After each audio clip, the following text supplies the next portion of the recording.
Hey y'all, welcome to the Liberation is Lit podcast, where our storytelling meets the force of social change. I'm your host, Taylor Simon, and in this podcast, we believe in the profound impact of stories. I'm super lit to be here in poetress and poet, poetess. I can't do words today. And author, and I'm so excited to talk about books and everything that she's doing in the community. So, hey, Mer, How are you? good. Very good. So to kick us off, can you tell us a little bit about yourself as a writer and what genres you write in and what inspires you to write? Well, I'm in three different genres now. Like my first genre that I started in was poetry. So my first three books was a poetry anthology. So and I thought that was very ironic that my first book, even though I wanted to be a novel, was a poetry anthology because when I first fell in love with writing was through poetry. Crazily, it wasn't reading other people's poetry, it was me writing my own poetry. I'm now learning now to discover other people's poetry and whatnot. Definitely through teaching. I wrote a novel as young as 12. And yeah, my disclaimer is not something I would publish. I have to edit it. It was not appropriate for my age. So I was trying to be too grown. So definitely I will say the this is book number 5. Book number 5 that's going to be released March 7th will be my first middle grade novel, which is called Reverse. Let me go back to the poetry anthology. So the first poetry anthology is called Queen's Heart. It is basically a compilation of like different topics from relationships to spiritual matters to social matters to Queen's Anthem, which is an affirmation through poetry for women, reminding us of our power, what we have the ability to accomplish, and then confessions is pretty much if you had the courage to say something, what would you say? So I deal with childhood neglect. I deal with matters of the heart when you have someone who you know isn't good for you. I deal with education and how teachers are still waiting for our flowers. And then I just released my first children's book, which I believe is a love letter to our Black boys. It was ironic when my son was graduating from high school that I came up with this book idea, this children's book idea. It is my first picture book, my first children's book that is available now. It's called A Blessing for the World. And then by the middle of March, March 7th, I will release my middle grades novel, which is a preteen love story loosely based on the middle school experience where you have two best friends from the womb who they decide, well, not they decide, he decides Donovan. It's two main characters, two narrators. Donovan goes to Monica and says, I like you, like you. And she's like, I don't know about that because you've been my homie since the womb. So what are we supposed to do with this? So when she finally discovers, I really like you, her daddy's like, excuse me, 12-year-old, we're not doing this. So it's called Reverse because they keep going back and forth in their feelings. And then in the middle, well, I'm gonna say the middle. I know sometime in April, I will be releasing my second children's book, which is called Heaven's Jewel. That's actually a poem that I wrote, and I changed the words to fit affirmations for a young lady, a young girl. Same illustrator, her name is Naima Whitted. She's actually a freshman in college. She illustrated the first book and she's illustrating this book. So we're looking to debut that in April. So, what inspires me to write, I just believe is a gift that I've been given that definitely has been passed down. Both of my grandmothers were great storytellers. My mother was an English teacher, an awesome writer, a great storyteller. All of my aunts and my uncles, great storytellers. And I just believe I'm just putting it on the paper. Wow, you are staying busy with these books. I didn't know you had 3 coming out in the first half of the year. Yeah, yeah. I feel like I'm playing catch up because this is something that honestly, genuinely, I when I started publishing, when I started writing, and I never saw myself publishing until about I was 20. Someone introduced publishing to me. I got scared of it, thought it was too much money. And then if you go to my Google Docs, Taylor, it's nothing but story ideas, play ideas. So I'm playing catch up. Now that I'm full time out of the classroom, launching my first, fully launching my publishing brand. I'm feel like I'm playing catch up, and there's a lot that the world needs to see and hear. Yes, and you talk about finally stepping away from the classroom and Mhm, supporting young people in mhm, ways outside of the classroom after being such an amazing teacher before. I mhm. want to talk about how your work as a writer intersects with your work with young people and why are you passionate about working with young people? Well, I'll admit it's two different ways they do and do not intersect. Given my sweatshirt, your kid's favorite teacher, I was your kid, someone out there, I was your kid's favorite teacher. But I'll admit, with my mentoring group, which I've been working with on and off since about 2005, we're slowly transitioning to a nonprofit. Every now and again, we bring writing in the aspect of reflection.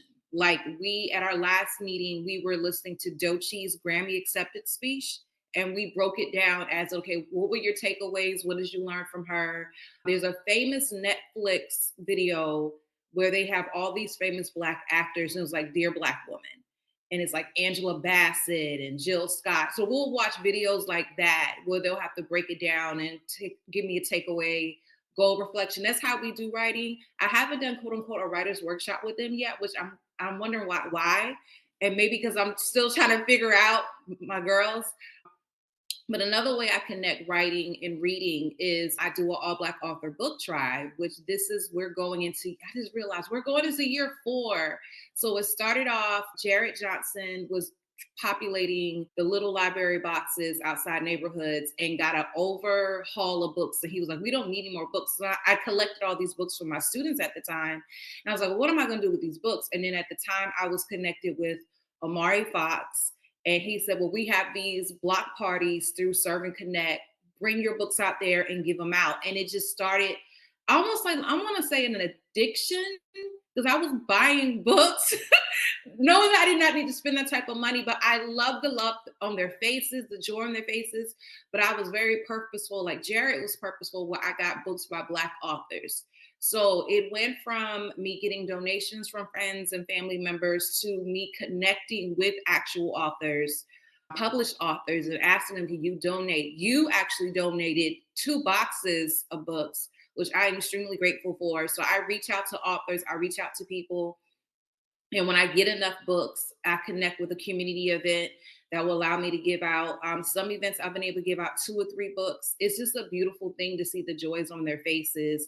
Because sadly, as you know, as you say in your podcast and you promote all throughout your social media, sadly, our voices are the ones that are being quick to be erased.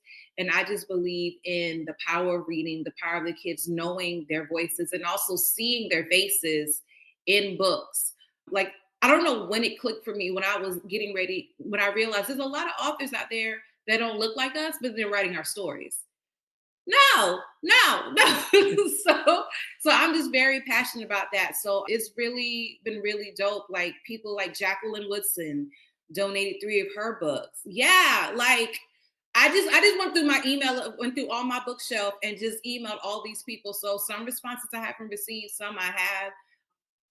Janae Marks from the she actually donated some books and she's going to be on my podcast in a couple of weeks. So it's blossoming into something that, because what it is, I show them the video, they see what I'm doing, and I'm extremely grateful for that. So I'm fine now with just doing maybe 2 or 3 events a week because there's a lot to collect these donations and give them out. But it's something I'm definitely passionate about, where if they don't have access to it at a school, they have it in their own home and they can share it with their friends. So I love that work. And I love how you have always been so ingrained and embedded in the community. And I know we first crossed paths in like the poetry community. I think mhm, the first event was the Black Nerd Mafia event, mhm, which my shirt, I'm repping Black Nerd Mafia yeah, today.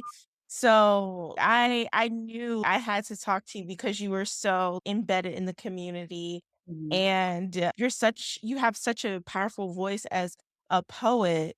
thank So you. I definitely want to talk about how you use your voice and your poetry and your spoken word during these difficult times. Well, I also, being that I'm a person of faith, they said, life and death is in the power of the tongue. So whatever poetry I speak, I wanted to speak life. Like there's some stuff I write that people will never see the light of day because I know it's not going to speak life. And what I mean by speak life is I want to affirm the God in you. I want to remind you the power that you possess.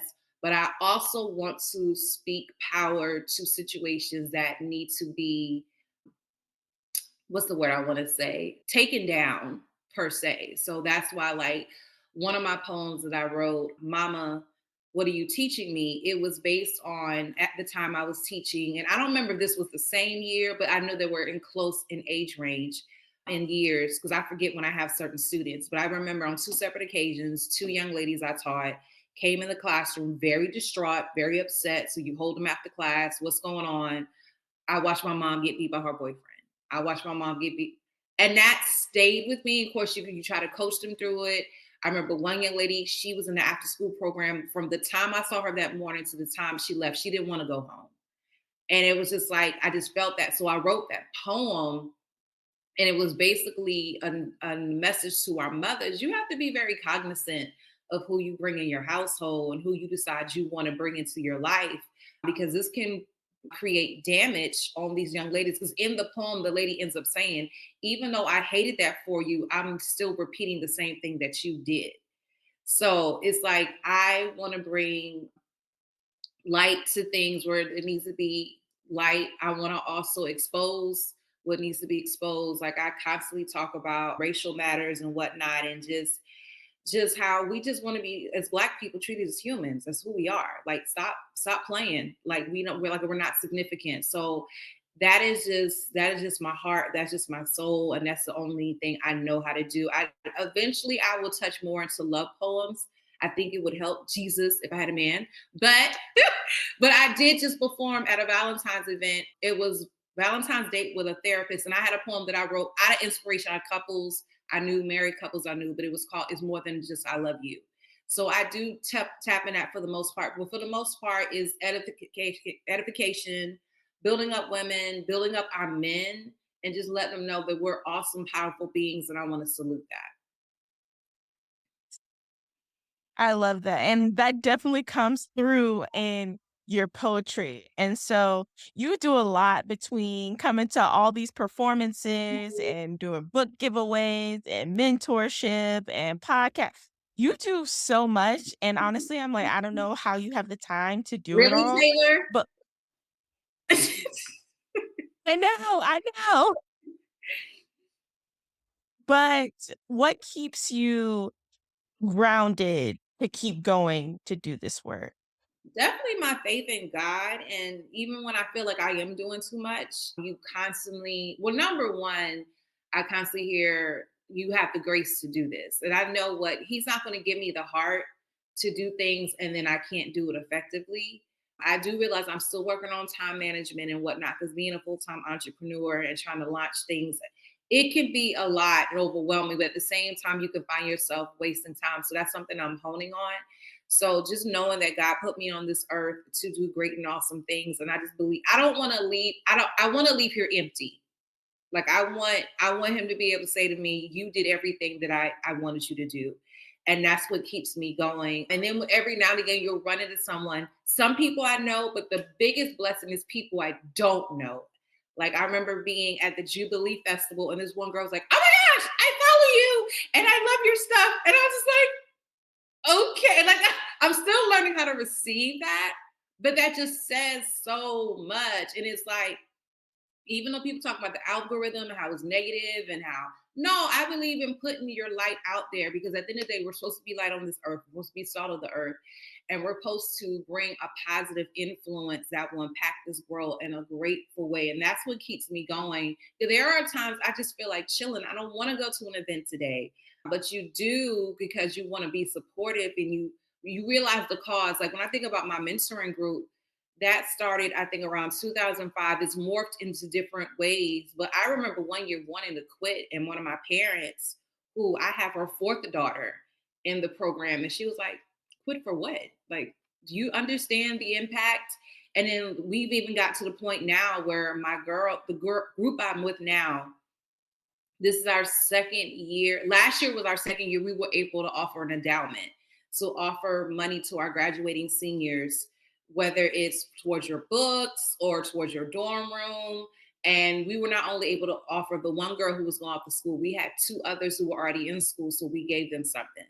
So I'm just, it just gives me joy to make sure I'm doing everything that God has placed in me to do at a bigger level. And I think that's so important for us to remember is that we all have purpose Mm. and to keep working towards things that are bigger than us. Yes. It's and during these difficult times, especially, it's like, "Oh, what can I do as one person?" And we all got if we all believe that, "Oh, I'm just one person, I can't do anything," then that's gonna make a bigger impact than we when we all lean into our gifts and being a light in the world. Mhm. So that's gonna make all the difference. What are some of your upcoming projects that you have going on besides all of the books that you're releasing? Now, one book I did not mention that I say April, but we may be looking at May. I don't know. It is my fourth poetry anthology called Eminence. I'll admit I'm still working on that. And then my editor, I just saw on Facebook, she hasn't been feeling well. So I guess it's kind of good I've delayed it. So you have that coming up. I'm actually going to be at an event next Thursday. I think it starts at 5. It's going to be at Burke High School in Charleston, South Carolina. It's a literacy event. I actually met this young lady at another literacy event in Charleston through Patrice Grimble, who she calls herself the SC Book Gal. But was at a literacy event with her and met this young lady who's the literacy coach at Burke High School, and she's doing an event next Thursday. I want to say the event starts at 5, so check my social medias and I'll be posting it. Then I want to make sure I'm quoting this. The Richland Library is doing, it's called Excess. You know, it's like a book festival. I know you know about it. Read freely. Yes, yes. So I will be a vendor there. But before I'm a vendor there, I'll be vending with you at Soda City, I think on the 15th of March. I think. Yes. Yes, which I'm so excited. So that's going to give me a taste of being out there, and I'm vending with that. And then the tell me I got too much going on in my head. What's the name of the festival again at Richard Library? Read freely. Okay, that is the last weekend in March, and that will be basically a whole, y'all, if you love reading, you need to be there. Like, I just saw the list of authors and panels, and it is going to be so dope. And I'm going to be a vendor out there myself, which I truly do appreciate. Richland Library, if you are a local author, get your books on the shelves. It accesses you to another whole form of what's going on. Oh, I forgot. This Friday, I'm performing. There's a young lady, it's called Speak Easy. It's actually a mentoring group for young ladies, and she wanted to put on performances, art show, poetry. So she's bringing a whole bunch of women together to perform. So I'm performing that on Friday. I feel like it's something else, but things are evading me. But and then at the end of May, I know this is way off, but the Richland County, it's called the Richland. Let me make sure I tell you exactly who it is. It's called the Richland County Public Education Partners. They're doing like, it's called the Literacy Leap Book Fair, Read and Meet Local with Local Authors. And they're focusing on children's authors because going into the summer and summer reading. So they're having authors set up as vendors and they're having special guests come in. They haven't really advertised it yet, but just mark it on your calendar. Go ahead and save the date, May 31st at R2I2 from 10 a.m. to 2 p.m. I just signed up for that today. So, and I'm pretty sure there are going to be some other events in between. Like, I'm dragging my feet, but I definitely want to put on my own spoken word show, like a concert. So I'm learning like vendors and where to plan. I definitely want to do some book signings, like get with places like Barnes and Noble, hopefully all good books, and do some book signings with my children's books. So definitely stay tuned. If you follow me on social media, is literally my what you see on the screen. Rian N. Jenkins, all social media, my website. I will post all that information. Thank you so much for sharing that. You got a lot going on again, so I'm just so grateful for all of the work you do. And my last question for you is what advice would you offer listeners who want to make a positive impact in their communities? At the end of the day, and when I answer that question, I forgot to mention my podcast. I'll mention that afterwards. But Taylor said something very important. Your At the end of the day, we all come with purpose. So there's something in you that this world needs, and I need you not to feel as you are being insignificant because not everybody knows your name, or you're not being you don't receive all the awards. No, something you will do will impact this world in a great way, and it may not be known as views, it may not be known as you going viral, but the fact that you made someone feel like a better person. But you have to figure out within yourself, what is that thing that will help someone become a better person, whether it's you offering fashion sense, maybe you helping people learn how to cook, build gardens. You have to figure out what brings you joy and how you want to radiate that joy to other people. But don't ever feel like what you can do can't impact people in a positive way. We are meant to be good to each other. We're not meant to be negative. Life happens, and that's the reason why we have some people that do some awesome, dirty, evil stuff. Nevertheless, there has always been good in us, and we have to tap into that and find our way to spread joy as much as possible. So, yeah. Y'all heard it here, folks. Mhm. And I know Ryan started talking about where you can find her online, Mhm. social media, Ryan Jenkins. Where else can people find you online, including your podcast? Well, everything is under Ryan N. Jenkins. You can go to my website and it will take you to all my social media feeds, which is ryanNJenkins.com. As far as podcasts are concerned, you can access it everywhere: Apple, Spotify, Amazon, YouTube. It's the Crown by Nichelle podcast. We do not have set dates. Matter of fact, our next two dates are in our next matter of fact, our next three dates are March 2nd, 3rd, and 4th are my next two podcast dates, my next three dates. So basically, I get with my guests and find out what we can talk about and what dates we can meet. And based on that, I schedule my dates. So my last podcast I just did last night with a mentee, former student, is we talked about what adults need to understand. Like, one of her points that hit hard was, she said, just because I voiced my concern doesn't mean I'm being disrespectful. And we know that old school parents, you can't say what you don't like. You're being, it was a good discussion. So you can access on my Instagram page, my Facebook, but always on YouTube, always on, as a matter of fact, on Spotify now. And then actually tomorrow night at 8 o'clock, we always stream live, mostly through Instagram, Facebook, and YouTube. I'm meeting with my brother. His name is Rich Hall. He owns Rich Cuts. He's a barber. He has an awesome story. That's why I called it his podcast episode, The Redemptive Code. He had some hard challenges, some hard times, but he turned those things around. He's an entrepreneur doing awesome, great things for our neighborhood, for our kids. He's an awesome father. And I just want to bring light and hope to those of you who you have some family members who are going through, and you're just like, they're going to be into this, and I want to show proof people do change their lives around. So I'm really excited about that. So y'all go support Ryan's work, get her books, which I'll link all below in the show notes, and come see us at Soda City when we're together. Yes. But thank you so much for being on the podcast Yeah. today.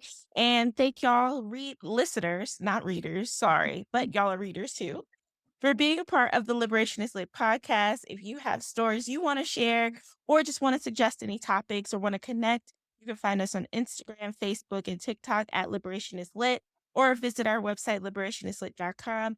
If you enjoyed the episode, please consider leaving a review. And remember, your voice matters. And together, through the lens of stories, we're going to make a difference in the world.